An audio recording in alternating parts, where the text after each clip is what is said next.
오늘은 맥주 감사 주일입니다. 맥주절은 구약의 절기 중에 6월절부터 시작하여서 50일째 되는 날, 그래서 77절이라고도 하고 또 오순절이라고도 합니다.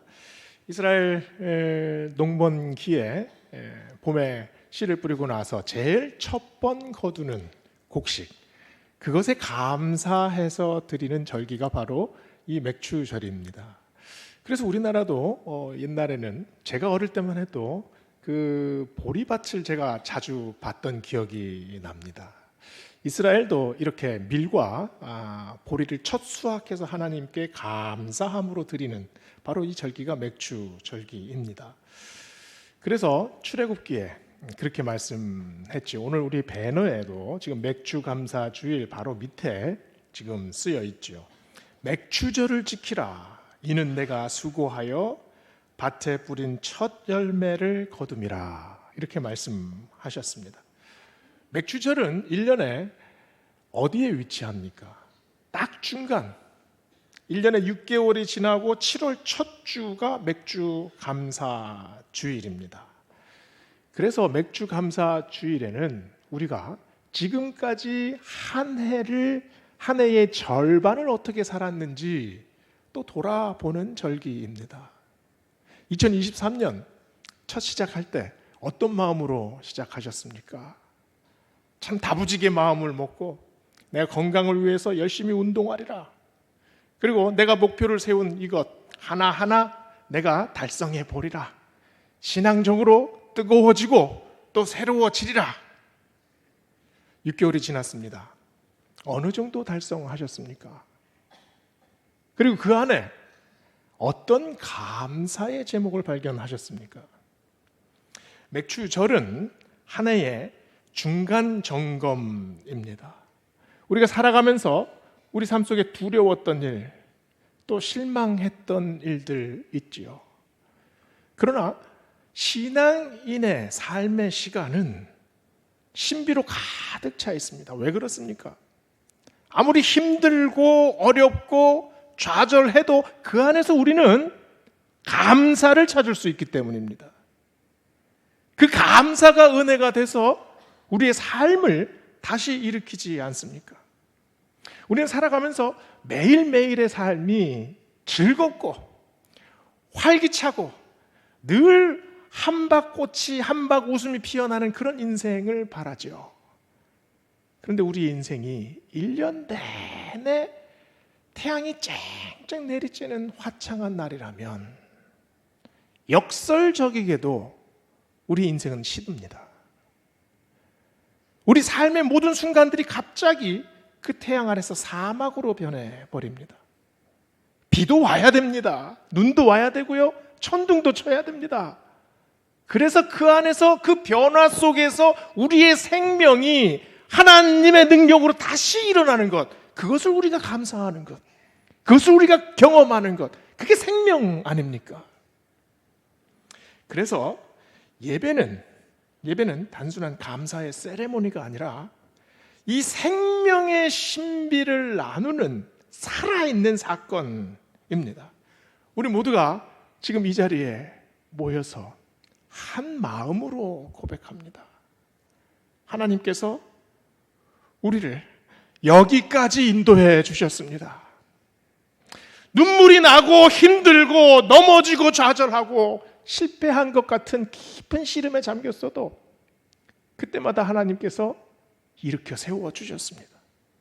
우리 어두운 마음에 감사의 빛을 비춰 주셨습니다. 그래서 그것이 우리 영혼을 움직여서 우리를 일으켜 세워 주셨습니다. 우리가 이 자리에서 고백하는 것이 뭡니까? 우리가 한 마음으로 함께 이 감사를 고백하지 않습니까? 이 감사가 모여 은혜가 됩니다. 이 은혜가 신비한 능력으로 우리의 영혼을 살립니다. 그 생명의 은혜를 팔 벌려서 고백하는 시간, 그 시간이 오늘 예배임을 주의 이름으로 축원합니다. 오늘 본문은 너무나 유명한 오병이어의 사건입니다.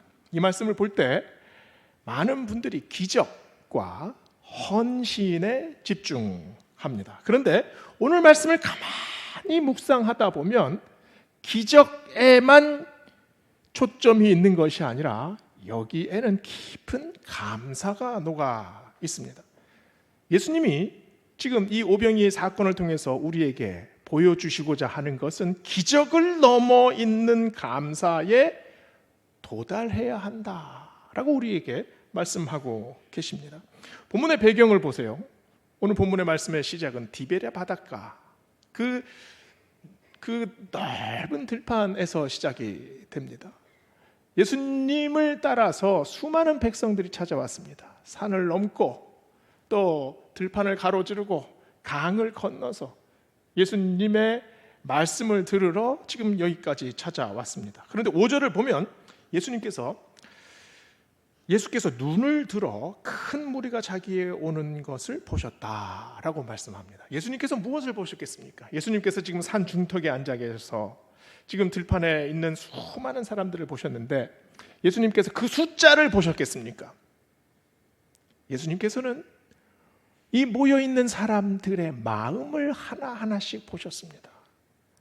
그 사람들의 면면이 어땠을까요? 허리가 굽어서 지팡이를 짚고 겨우겨우 예수님 말씀을 들으러 온 그런 할아버지가 있었을 겁니다. 목발을 짚고 온 청년도 있었을 것이고 엄마의 손을 잡고 온 아이도 있었을 것입니다. 그 사람들의 모습이 바로 유대 백성들의 모습입니다. 그 모습은 또한 우리의 모습과 별반 다르지 않습니다. 이 사람들의 모습은 부족한 모습이지요. 결핍을 느끼는 모습입니다. 배고픕니다. 아프지요. 이 사람들에게 예수님께서 오늘 말씀에 보면 2절은 그래서 이 모습을 보고 큰 무리가 따르니 이는 병자들에게 행하시는 표적을 보았습니다. 이 사람들에게 예수님께서 보여주시고자 하는 모습이 뭐였겠습니까? 이 사람들은 배고픈 사람들입니다. 그리고 병이 낫기를 바라는 사람들입니다. 예수님께서 오병이어의 사건에서 보여주신 일, 음식이 무한정 막 늘어납니다. 기하급수적으로 늘어납니다. 예수님께서 말씀 한마디로 안진뱅이가 일어납니다. 이것을 보고 백성들이 환호하지요. 그러나 이 환호만 가지고는 신앙의 본질로 들어갈 수 없습니다. 기적은 껍데기에 불과합니다. 기적만 가지고서는 예수님께서 진정으로 원하시는 그 믿음의 본질 속으로 들어가지 못해요. 오늘 말씀의 본문은 그 껍질을 뚫고 들어가시는 예수님의 인도하심이 있습니다. 바로 감사가 무엇인지를 알게 하십니다. 5절에서 예수님은 이 사람들을 보시고 빌립에게 질문합니다. 뭐라고 질문하십니까? 우리가 어디서 떡을 사서 이 사람들을 먹이겠느냐? 오늘 말씀을 보면 예수님께서 빌립을 시험하시려고 이 질문을 하셨다라고 말씀합니다.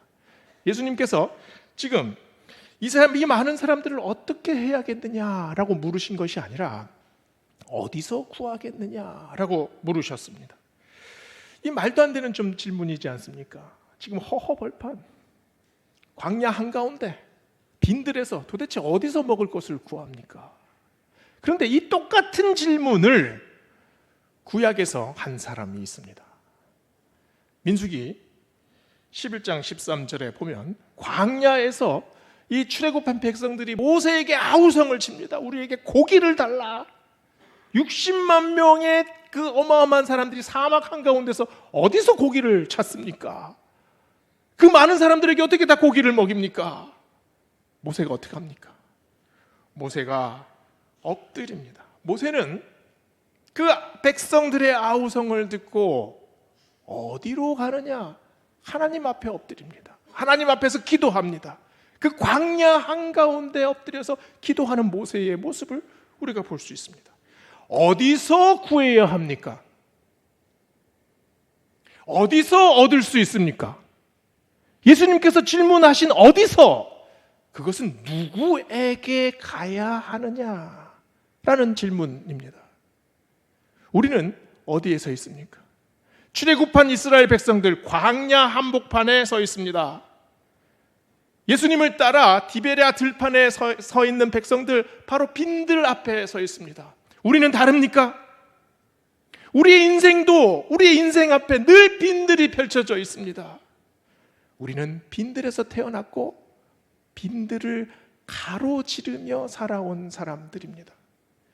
이 빈들 속에 들어올 때 무엇을 가지고 오셨습니까? 무엇을 먹을지, 무엇을 마실지 다 알고 여기까지 걸어오셨습니까? 어디로 가야 할지 모르는 장소 아닙니까? 그야말로 맨몸으로 여기까지 왔습니다. 어디로 가야 합니까? 예수님께서 물으셨습니다. 모세의 마음, 모세의 기도, 모세의 간구, 모세가 엎드린 바로 그곳이 어디입니까? 바로 믿음의 자리 아닙니까? 하나님 앞에 무릎 꿇는 바로 그곳, 어디서 찾아야겠느냐? 바로 그곳에서 우리가 찾아야 합니다. 그러나 오늘 말씀을 보면 빌립은 여전히 자기 방법에 갇혀 있습니다. 예수님의 이 질문을 듣고 이 사람들을 다 먹이려면 200데나리온이라도 부족합니다 라고 대답을 하죠. 1데나리온은 여러분이 아시다시피 지금 돈으로 환산을 하면 한 10만 원 정도 되지 않습니까? 지금 우리 안에 2천만 원을 가지고 있어도 이 사람들 다 먹이지 못합니다. 어떡합니까?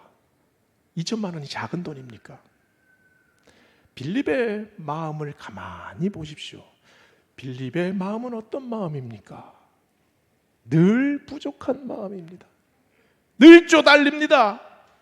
또 그래서 늘 걱정합니다. 그 마음이 바로 출애굽한 백성들의 마음 아닙니까? 그래서 출애굽 백성들은 늘 불평하지요. 늘 불만이 차오릅니다.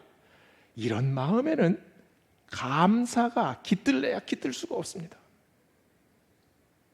제 아들이 어렸을 때 데리고 낚시를 간 적이 있었습니다. 처음 낚시를 해서인지 이 녀석이 신이 나서 낚시를 했어요. 그날 또 운이 좋아서 이 손바닥만한 물고기를 3마리나 잡았습니다. 그래서 이 잡은 물고기를 이 손질해서 요리를 하려고 하는데 이 녀석이 옆에 서가지고 눈물을 뚝뚝 흘리면서 그걸 보고 있는 거예요. 제가 어린 마음에 너무 이렇게 그 물고기를 죽이는 게 상처가 됐나 보다. 그래서 물었습니다. 한빈아, 물고기가 너무 불쌍해서 울어? 아니요, 너무 아까워서요. 이게 인간의 마음입니다. 나이가 많으나 적으나 내가 가지고 있는 것, 내가 처음 손에 쥔 것 아깝지요. 오늘 말씀에 보면 이런 상황에서 안드레가 예수님에게 말합니다. 여기 한 아이가 있는데 보리떡 5개와 물고기 2마리를 가지고 있습니다. 그러나 이걸로 이 많은 사람들이 맛이나 보겠습니까? 라고 안드레가 말합니다. 이 아이가 가지고 온 도시락, 정말 보잘것없는 도시락이죠. 이 아이에게 어머니가 아마 정성껏 싸주었을 겁니다. 놀라운 것은 그 도시락을 이 아이가 자기 품에 가지고 있다가 예수님께 내놓았다는 사실이지요. 보통 아이 같으면 물고기 2마리 중에서 1마리는 자기가 가지고 1마리만 내놓지 않았겠습니까? 보리떡 5개 중에 2개만 내놓지 않았겠습니까? 또 생각해 보세요. 이 어린 아이 하나만 도시락을 가져왔겠습니까? 꽤 많은 사람들이 자기 도시락이 있었을 겁니다. 그런데 이 많은 사람들이 어떤 생각을 하나요? 도시락 하나로 이 많은 사람들을 어떻게 먹일 수 있단 말인가? 차라리 나 혼자 먹고 말지. 우리 모두가 가지는 동일한 생각 아닙니까? 도시락 하나로는 아무것도 할 수 없습니다. 이 사람들 다 먹이려면 200데나리온, 2천만 원이 필요한데 나한테 있는 것은 10,000원도 되지 않습니다. 그래서 우리의 능력이 이것밖에 되지 않는다는 사실에 우리는 주저하지요. 그래서 계산기를 두드립니다. 그래서 아예 시도조차 하지 않죠. 그래서 침묵합니다. 작은 아이의 작은 도시락, 보잘것없는 떡과 물고기, 어떤 변화도 이뤄낼 수 없습니다. 어떤 영향력도 끼칠 수 없습니다. 그러나 예수님께서는 그 아이가 가지고 온 도시락을 보시고 기뻐하셨습니다. 오늘 말씀 10절에 보니까 흩어져 있는 사람들을 한자리에 모으셨습니다. 그리고 이 사람들을 앞에 두고 말씀하셨죠. 그 사람들이 어떤 사람입니까? 도시락 가지고 있는 사람, 도시락이 없는 사람, 하루 종일 쫄쫄 굶은 사람, 또 몰래 도시락 까먹은 사람, 이 모든 사람을 한자리에 모아 놓으시고 그 도시락을 들고 축사하셨습니다. 그 축사하셨다를 헬라어로 유카리스티아라는 단어를 씁니다. 유카리스티아, 감사하셨다라는 뜻입니다. 5천 명은 굶고 있는데 작은 아이의 도시락, 그 조그만 도시락 하나 들고 감사할 수 있습니까? 그걸 보는 사람들이 감사하겠습니까? 그러나 예수님은 그 빈약하고 아무것도 아닌 것 같은 작은 도시락 하나 들고 감사하셨습니다.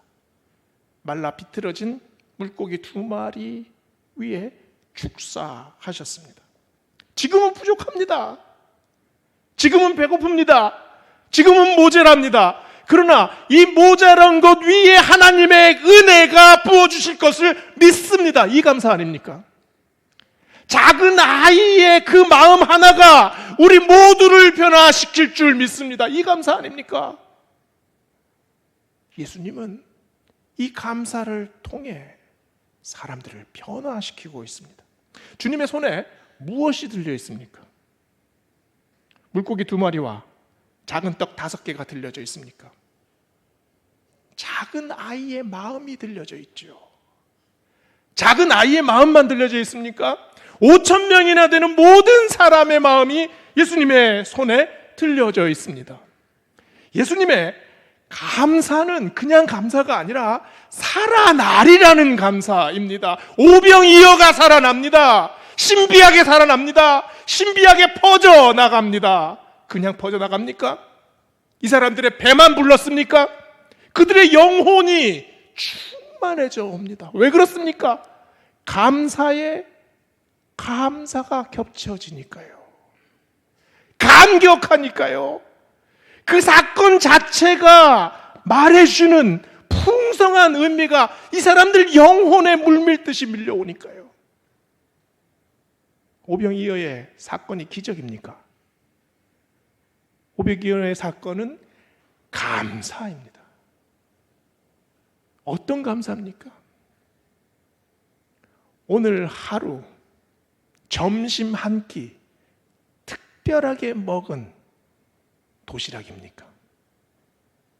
그 한 끼가 온 하루가 되고 그 온 하루가 온 1년이 되고 그 온 1년이 우리의 온 평생이 된다는 감사 아닙니까? 오병이어의 사건은 하나님께서 내 인생을 이렇게 지켜주신다는 감사입니다. 그래서 그 사건 하나가 가장 지극한 감사에 도달하게 우리를 이끌어 주시지 않습니까? 이 사건 하나로 내 일용할 양식을 책임져 주신다는 절대적인 믿음에 도달하게 됩니다. 이것이 오병이어의 감사 아닙니까? 오병이어의 감사는 또한 우리 모두를 그 감사에 동참하게 만드십니다. 청량리 일대에서 이 노숙자들에게 그 노숙자 사역을 하시는 최일도 목사님이 계시지 않습니까? 그래서 그 바포 사역으로 굉장히 유명하시죠. 한국에 바포 사역이 있다면 미국 LA에는 오병이어 사역이 있습니다. 이 규모가 상당한데요. 하루에 5천 명이나 되는 그 노숙자들을 섬기는 사역입니다. 이 사역을 감당하시는 분이 교포이신 이준 목사님이세요. 근데 이분이 한 20명 되는 작은 교회를 목회를 하시다가 이 성도들을 데리고 이 사역을 시작을 하셨습니다. 처음에 마약 중독자들과 또 그 홈리스들이 많은 그 LA의 스키즈로우라는 지역에서 이 사역을 시작을 하셨는데 한 달을 하니까 이 재정이 휘청휘청하는 겁니다. 이 사역을 도저히 계속 지속할 수가 없을 것 같아요. 그런데 그때 이 소식을 듣고 교인들뿐만 아니라 타교의 교인들도 동참하기 시작했습니다. 그리고 이 아이들이 자기 용돈 10불, 5불 아껴가지고 여기에 동참합니다. 인근의 대형마트에서 식료품을 아주 기부하고 기증하기 시작해요. 그리고 한 번은 학교에서 고등학교 아이들이 이 자원봉사를 하러 왔는데 지들이 이 모자에다가 오병이어라고 새겨가지고 그 모자를 쓰고 왔다는 거예요. 밥을 배식받던 노숙자 분들이 봉사자로 변합니다. 그야말로 이 사건이 어떤 사건입니까? 그야말로 오병이어의 사건처럼 이게 폭발적으로 늘어나는 거예요. 지금도 LA에서 지금 수많은 봉사자들이 그 까만 모자에 흰 글씨로 오병이어라고 적힌 그 모자를 쓰고 지금 봉사하고 있습니다. 그때 이분들이 꼭 배식을 하면서 꼭 하는 말이 있습니다. Thanks for coming. 와주셔서 감사합니다. Meals on Jesus. 예수님께서 내시는 식사입니다. 우리가 준비한 거 아닙니다. 예수님께서 우리의 마음을 움직여 주셨습니다. 우리가 내는 것이 아니라 예수님께서 우리를 뜨겁게 만들어 주셔서 우리가 지금 이 일을 하고 있습니다. 여기 예수님이 주시는 보리떡과 물고기가 있습니다. 이거 아닙니까? 예수님께서 이 사람들이 어떤 사람들입니까? 주님의 손에 붙들린 사람들이죠. 노숙자는 받는 사람이고 봉사자들은 주는 사람들입니까? 모두 다 받는 사람들입니다. 무엇을 받나요? 예수님께서 내려주시는 은혜. 그 생명의 신비가 이 사람들을 하나로 묶어줍니다. 땀 흘려 봉사하는 그 순간에 깃드는 그 순전한 기쁨. 내가 한 알의 미랄을 심은 것 같지만 그 봉사의 한 알의 미랄이 100배의 열매로 점점 커지게 되지 않습니까? 그 결실을 확인합니다. 예수님께서 축사하셨다고 말씀하셨어요. 어디에다 축사했습니까? 이 사람들의 인생 위에 축사하셨습니다. 빈약한 인간들의 마음에 하나님의 마음을 부어주셨습니다. 그 사람들이 그렇게 변하여지지 않습니까? 예수님께서 이 은혜를 부어주실 때 어떻게 하셨습니까? 오늘 11절 말씀을 주의 깊게 다시 한번 봅시다. 예수께서 떡을 가져 축사하신 후에 앉아있는 자들에게 나눠주시고 물고기도 그렇게 그들의 원대로 주시니라. 예수님이 기도하시고 축사하신 이 과정이 똑같이 또 어디에서 나옵니까? 예수님께서 잡히시던 날 밤 6월절 만찬 자리, 그 자리에서 예수님께서 이 과정을 똑같이 반복하십니다. 제가 마태복음 26장 26절을 읽어보겠습니다. 그들이 먹을 때에 예수께서 떡을 가지사 축사하시고 떼어 제자들에게 주시며 이르시되 받아서 먹으라, 이것은 내 몸이라 하시고. 오병이어의 사건이 성찬의 장면으로 그대로 이어지고 있습니다. 떡을 가지시고 축사하시고 떼어서 나눠주십니다. 축사, 그것을 헬라어로 제가 뭐라고 말씀드렸습니까? 유카리스티아, 감사하다라는 뜻이지 않습니까? 성찬이 헬라어로 뭡니까? 유카리스트입니다. 예수님께서 그 넓은 빈들에서 백성들을 데리고 오병이어의 사건으로 이 음식들을 나눠주실 때 그것은 기적이 아니라 예배였습니다. 그 빈들에서 성찬식을 행하신 거지요. 예수님께서 빈들에서 보리떡과 물고기로 감사하셨습니다. 가장 보잘것없는 거로 감사하셨죠. 이 보리떡과 이 물고기에 예수님께서 생명을 불어넣으셨습니다. 그 생명이 어떤 생명입니까? 예수 그리스도의 생명 아닙니까? 그 예수 그리스도의 생명이 어떤 생명입니까? 나를 믿는 자는 영생하리라. 요한복음 6장을 보세요. 오늘 요한복음 6장의 첫 번째 부분 아닙니까? 그 요한복음 밑에 쭉 가면 이 성찬 유카리스트에 대해서 설명하는 내용이 쫙 나옵니다. 요한복음 6장 51절, 나는 하늘에서 내려온 살아있는 떡이니 사람이 이 떡을 먹으면 영생하리라. 내가 줄 떡은 곧 세상의 생명을 위한 내 살이니라 하시니라. 요한복음 6장 35절, 나는 생명의 떡이니 내게 오는 자는 결코 줄이지 아니할 터이요 나를 믿는 자는 영원히 목마르지 아니하리라. 빈들에 모여있던 백성들이 무엇을 먹었습니까? 바로 이 생명의 떡, 예수 그리스도의 생명을 먹었습니다. 그 내용이 뭡니까? 나를 믿는 자는 죽어도 살 것이다. 나는 부활이요 생명이니 나를 믿는 자는 죽지 아니할 것이요 살아서 나를 믿는 자는 영원히 죽지 아니하리라. 바로 이 말씀 아닙니까? 오병이어의 사건을 보며 주님께서 우리에게 축사하시는 내용을 다시 돌이켜 봅시다. 일용할 양식을 우리에게 주십니다. 하루하루 살아갈 수 있도록 하나님께서 이끄십니다. 그러나 그것뿐입니까? 더 중요한 것은 우리에게 구원의 확신을 주셨습니다. 구원의 은혜를 주셨습니다. 죽을 수밖에 없는 우리를 살리신 은혜, 그 은혜가 바로 이 오병이어의 사건에 있습니다. 그래서 오병이어는 성찬입니다. 오늘 말씀을 통해 우리 이제 성찬식을 거행하려고 합니다.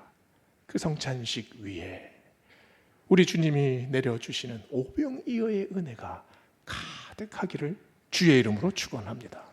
기도하시겠습니다.